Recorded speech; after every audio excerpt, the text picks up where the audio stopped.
बहिन तबीयत ठीक बा ना? तबीयत ठीक बा ना? ओहा फेंका जाता है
छोड़ू भैया रे मोर सिर डरिया रे माया के देहु समुझाई रे लालना रे माया के देहु समझाई रे लालना कधिया माया हमले आई भैया रे आपन रखिया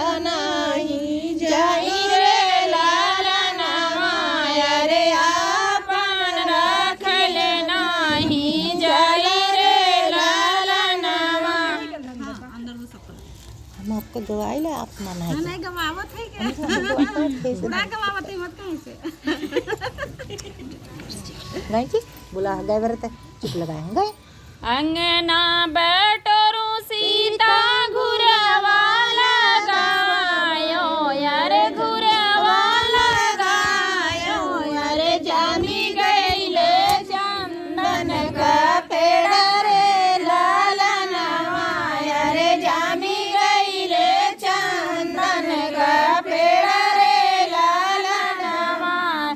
चंदन कटाई रामा डोलिया बनायो यार डोलिया बनायो यार चलो सीता हमारे के देश रे लालना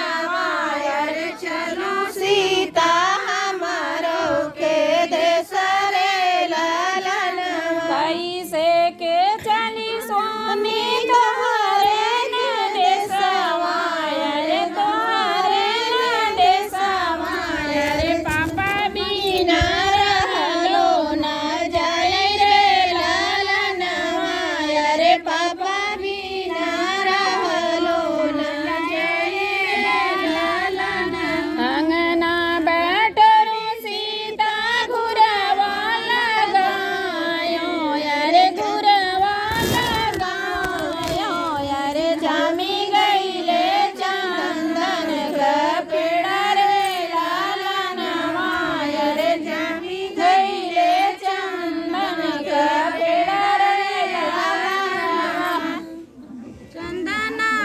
सांस ले लगा था दूध फाट गए तब